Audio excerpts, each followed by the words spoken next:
한국은 추석 명절이 이번 주 안에 있습니다.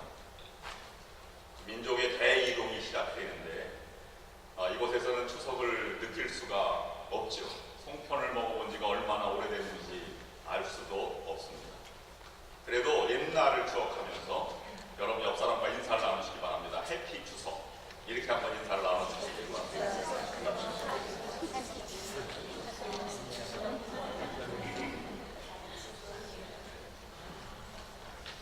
안 해보셨던 인사라 약간 좀 어색하기도 합니다. 중추절은 뭐 더도 말고 덜도 말고 오늘만 같아라, 이런 이야기가 있다고 하지 않습니까? 여러분들 오늘 모습이 참 밝고 아름다우십니다. 오늘만 같으시기를 주님의 이름으로 축원합니다. 더 늙지 마시기를 바랍니다. 오늘은 세계 모든 교회가 성찬을 거행하는 세계 성찬 주일입니다. 가장 중요한 은혜의 수단을 우리가 오늘 함께 온 교회가 함께 경험하는 날입니다. 성찬을 앞두고 몇 가지 생각해 볼 문제가 있습니다. 네 가지 우리가 생각해 볼 문제를 생각하고 주님을 먹는다 하는 의미를 묵상하려고 합니다. 첫 번째, 오해보다 진실이 강한 법입니다. 오해는 시간이 지날수록 진실 앞에 드러나게 되어 있습니다. 그러므로 짧은 오해의 힘이 더 큰 것 같지만 그보다 더 강한 진리의 살아있음이 더 강한 것입니다. 여러분 주변에서 내 선한 의도와 상관없이 오해를 갖고 있으시다면 그것으로 여러분 절망과 좌절하지 마시기를 바랍니다. 곧 진실이 밝혀지고 오해를 극복하게 될 것이기 때문입니다. 초대교회 성만찬이 이것을 증명하고 있습니다. 초대교회는 장점이 많았습니다. 서로 친밀했고 모이기를 힘썼고 하나님께 기도하였고 예배를 아주 은혜롭게 드렸습니다. 그런 반면에 세상으로부터는 미움의 대상이 되기도 하였고 심한 오해와 편견을 극복해야만 했습니다. 그들이 오해와 편견을 극복하는 길은 그것을 풀기 위해 노력하기보다는 진실에 좀 더 가깝게 다가가기를 힘썼기 때문입니다. 오해 속에서도 모이기를 힘썼고 손가락질에도 세상을 향한 봉사와 희생과 사랑을 아끼지 않았습니다. 그러나 그것이 금세 오해가 풀어진 것도 아닙니다. 박해는 심각한 오해로부터 시작되었고 이 박해 때문에 신학에서는 변증신학 또는 조직신학이 발전하게 되었으며 성도들에게 신앙의 품격은 오해를 극복할 만큼의 품격이 높아지게 되었습니다. 그들이 받은 오해가 크게 두 가지 오해였습니다. 첫 번째는 기독교인들은 근친상간 집단이다 하는 것입니다. 왜 그랬느냐 하면 밖에 사람들이 모르니까 초대교인들은 교인들을 부를 때 성도님 이렇게 부르지 않고 형제여 자매여 이렇게 불렀습니다. 성이 다른 저들이 형제여 자매라고 부른다면 무엇인가 이 윤리적이지 않은 집단이다 하는 오해를 하게 되었습니다. 그래서 근친상간, 남매끼리 서로 산다, 부부가 서로 형제자매라고 부른다, 이런 오해가 생겼습니다. 다음에 심각한 오해는 초대교회 로마인들은 기독교 안을 볼 수가 없었어요. 기독교인들은 박해를 피해서 카타콤이나 아니면 가정집에 모여서 예배를 드리게 되었으니 그들이 알 수가 없었습니다. 근데 그들은 들려오는 소식에 예수의 살과 피를 먹는다고 해서 로마인들은 인육을 먹는 야만인들이라는 오해를 받게 되었습니다. 실제로 그들이 많은 오해 중에 하나는 영아 살해 집단이다 하는 것입니다. 빵과 포도주를 먹으면서 예수의 살과 피를 먹는다는 것을 결합해서 밖에 사람들은 빵 속에 어린아이를 넣고 썰어서 먹는다, 이런 오해를 갖게 된 것입니다. 초대교회뿐만 아니라 기독교가 전파되는 모든 대부분의 나라에서 한국 개신교 초기에도 있었던 오해 중에 하나입니다.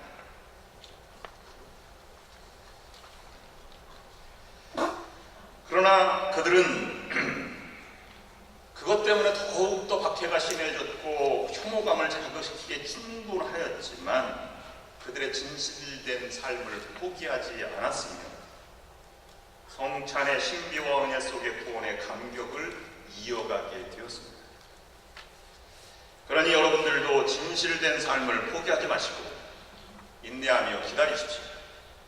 언제까지 인내하며 기다려야 할까요? 여러분의 생명이 다하는 날까지 기다리면서 죽어가는 자들로 인해 기독교가 성숙을 나타내고 복음으로 세상을 정복한 것처럼 여러분 그런 진실된 삶을 한시도 포기하지 마시기 바랍니다. 두 번째 생각해 볼 문제는 헌신보다 헌신 이후가 더 중요하다 하는 것입니다. 주님을 위해서 피와 땀과 눈물을 삼키며 헌신하는 것도 귀한 일이고 값진 희생입니다. 하나님은 그런 헌신을 귀하게 보십니다. 그러나 하나님은 그 헌신한 이후를 더 귀중하게 보시는 분이십니다. 여러분, 참외 농사나 수박 농사를 소규모로 지을 때 씨앗을 사지 않고 전에 씨앗에서 다시 종자 씨앗을 만들어 파종하게 됩니다. 아버지가 농사를 잘 짓고 첫 열매, 첫 수확 가장 실한 것 중에 하나를 골라서 식구들이 앉아 먹습니다. 그리고 아버지가 이렇게 얘기합니다. 그 씨앗은, 참외 씨앗과 수박 씨앗은 이곳에 모아라. 그럼 모은 것이 종자 씨앗이 되고 다음에 그것이 또 농사 짓는 씨앗이 되는 것입니다. 초대교회는 너무 힘든 믿음 생활을 했기에 오해도 있었지만 더 어려운 것은 내부적인 그러한 어려움과 배교와 배신이 더 큰 문제였습니다. 살아남기 위해서, 목숨을 부지하기 위해서 그들이 선택해야 했던 것은 죽음 아니면 밀고 또는 교회를 떠나는 배교라는 것 중에 하나를 선택해야만 했습니다. 그러나 순교자들의 뒤를 이어 믿음 생활하던 이들에 의해서 교회가 세워져 갔습니다. 저들이 얼마나 고매하고 아름다웠는가.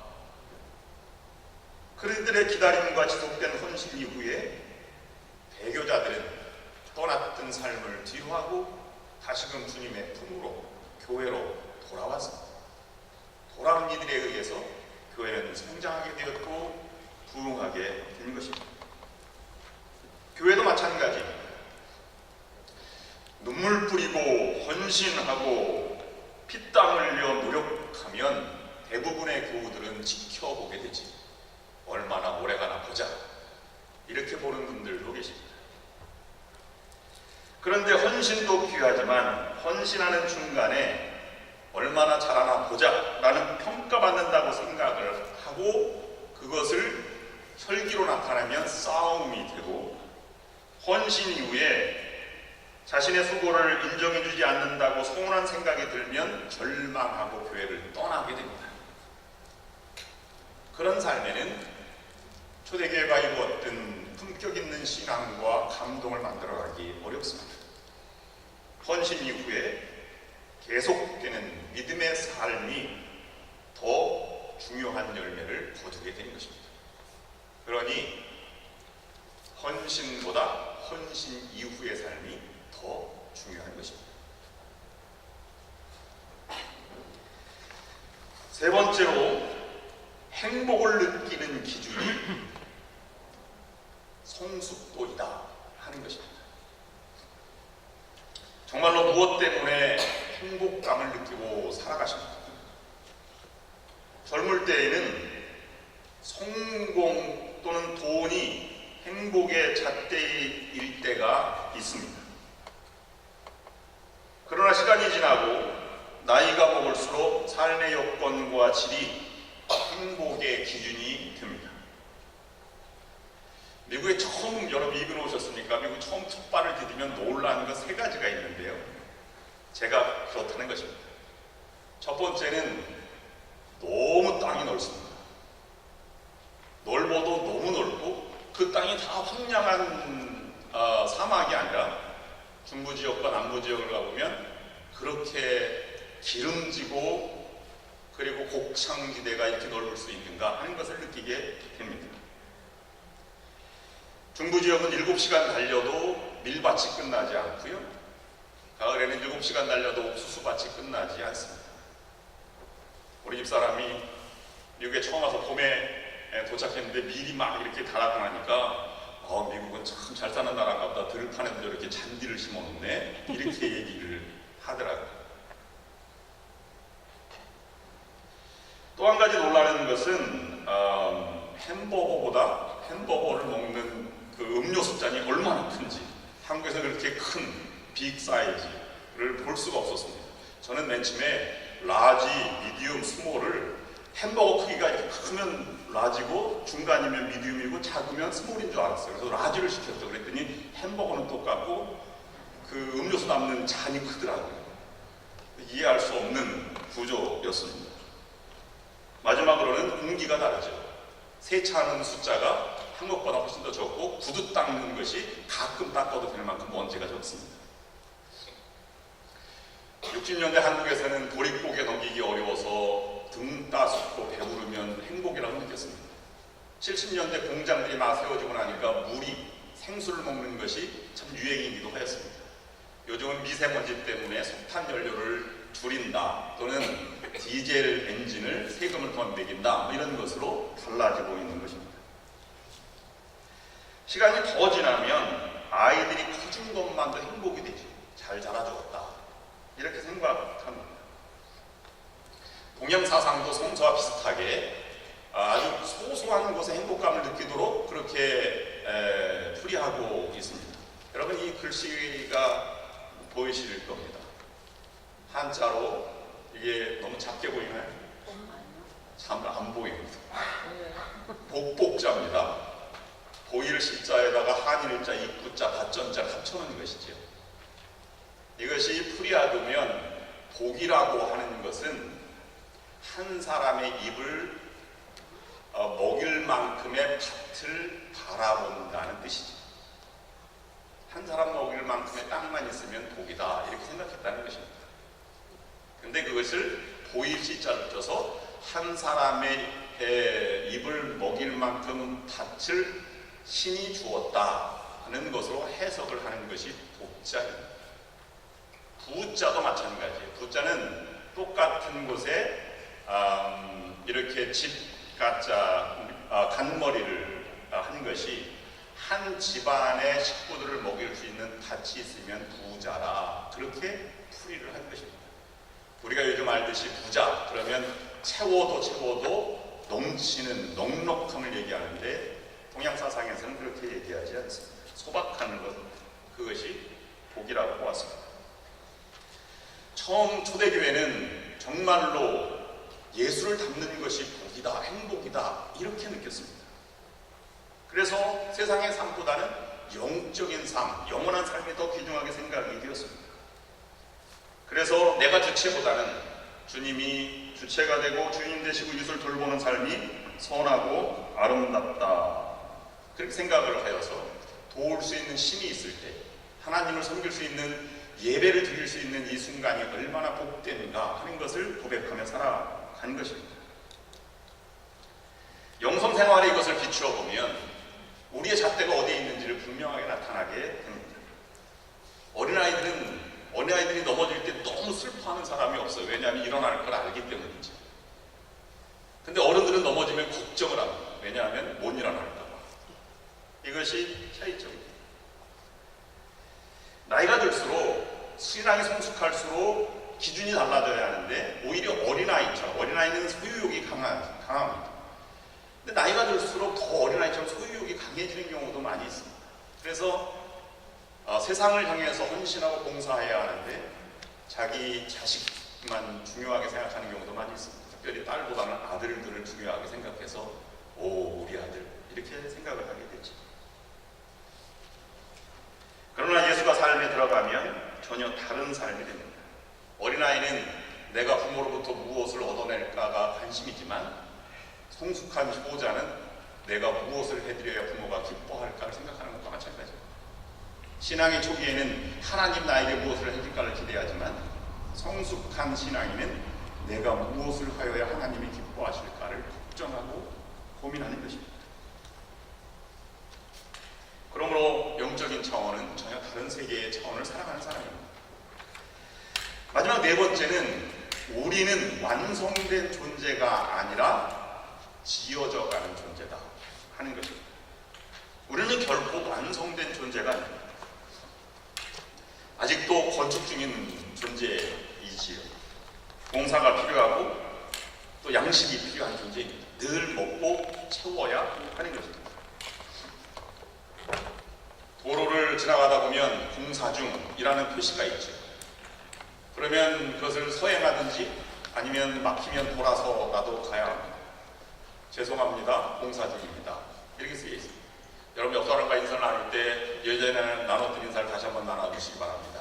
공사 중이라 죄송합니다. 이렇게 한번 인사를 나눠보시기 바랍니다. 인사하기 싫으세요? 네, 그냥 부족하면 저 사람은 아직 완성되지 않은 존재인가 보다 그렇게 이해하고 넘어가 주시기를 바랍니다. 나도 부족하고 상대방도 부족할 뿐이지 우리는 지어져가는 존재입니다. 그러므로 지어져가는 사람은 삶의 차원이 다릅니다. 좀 더 배우려고 하고 깨달으려고 하고 열정을 좀 더 가져보려고 노력합니다. 내가 길을 가는 것이 아니라 주님이 나에게 한순간순간 열어주시는 길을 열정을 다해서 가려고 노력하는 것이 지어져가는 존재, 이끌려가는 존재의 특징이라고 볼 수 있습니다. 어떻게 지어갈까요? 하나님의 거룩한 골짜품으로 하나님이 바라는 대로 지어져가는 존재입니다. 고결하고 순결하고 순수하고 거룩하고 아름답고 선하고 의롭고 향기로운 존재로 우리가 지어져가는 존재입니다. 그러면 그럴수록 하나님은 기뻐하시고 그 하나님이 기뻐하시는 모습을 보고 나도 기뻐하고 감격해하는 삶을 살아가게 되는 것입니다. 그런 의미로 오늘 본문은 성찬 예식으로 우리를 초대하고 있습니다. 나를 먹으라. 나는 생명의 떡이다. 영원히 목마르지 아니하리라 하는 말씀입니다. 어떻게 먹는다고 예수님이 표현할까? 사실은 교회가 성찬식 때문에 교파가 갈라졌습니다. 가톨릭은 성찬식이 진짜 예수님의 살과 피로 진짜로 변한다고 해서 화채설을 믿었고요. 루터교는 진짜로 빵과 포도주도 있지만 살과 피로 변한다고 해서 공제설, 함께 존재한다. 그 다음에 감리교는 이것이 빵과 포도주이지만 영적으로 예수님과 살과 피를 상징한다. 그래서 그 영적인 임재를 강조해서 심볼리즘이라고 해석을 합니다. 그 다음에 장로교나 회중교회는 이것이 한 빵과 포도주 의미밖에 없다. 그래서 그냥 기념할 뿐이다. 예수님이 한 것을. 그래서 기념설 이렇게 이야기를 합니다. 여러분은 이 포도즙과 빵이 남은 걸 누가 먹는지 여러분 궁금하시죠? 제가 다 먹습니다. 신부님들이 다 먹는 것처럼 이렇게 먹습니다. 그런데 감리교에서 보면 스피리추얼 미닝이 더 강하기 때문에 나누어 먹어도 되고 땅속에 묻어도 되고 아니면 어떤 교회는 새에게 공중에다 이렇게 놓아서 먹기도 합니다. 예수님이 생명의 양식이다 하는 것은 비유입니다. 먹고 마시는 것과 같다는 의미죠. 예수님을 먹고 마신다고 하는 것은 그런 의미가 더 강하다 하는 것입니다. 초대교회는 이 의미가 얼마나 강했는지 오해를 받으면서도 그것을 해석을 했고 성서를 그렇게 우리에게 인도하고 있습니다. 성찬식만 그렇게 해석한 것이 결코 아닙니다. 예수 그리스도를 먹는다는 것은 말씀을 먹는다. 기도를 드린다, 예배를 드린다, 함께 교제를 하는 것도 떡을 떼며 예수를 먹는다고 해석을 하였습니다. 성만찬만 성만찬이 아니라 식사도 성만찬이고 예배도 성만찬으로 그렇게 해석을 하고 나아갔던 것이지. 독일 속담에 먹는 것이 바로 자신이 된다, 이런 속담이 있습니다. 이것은 우리가 예수를 믿는다, 예수를 먹는다는 것은 예수를 믿는다는 의미이지만 그보다 강한 의미를 가지고 말할 때 사용하는 것입니다. 예수를 먹는다라고 하는 것은 예수의 기질과 형질로 변화된다는 것을 상징적으로 말하는 것입니다. 그분의 기질이 우리의 기질이 되고 그분의 형질이 우리의 형질이 된다는 것입니다. 그러므로 지금은 더 이상 우리가 예수 그리스도의 살과 피를 먹는 야만인이라는 생각을 벗어버렸듯이 그것을 우리가 이런 이미지를 사용해서 정말로 우리가 예수 그리스도를 닮고 형질로 본성까지 닮아가는, 기질도 닮아가는 것으로 우리가 함께 참여하고 있는 신앙의 여정에 들어가 있는 것입니다. 그러면 예수를 먹고 마시면 우리의 정신이, 그분의 정신이 우리의 정신이 되고 그분의 영이 우리의 영이 되고 그분의 생명이 우리의 생명이 되는 것입니다. 오늘 성찬예식에 여러분을 초대합니다. 예수님께서 말씀하십니다. 나를 먹으라. 완전히 그리스도를 우리의 삶에 삼킬 때까지 예배로서, 기도로서, 찬양으로서, 또는 교제로서, 성만찬으로서, 또는 더 나아가서는 사랑의 봉사와 헌신으로서 그분을 먹고 마시는 삶으로 나아가게 되는 것입니다.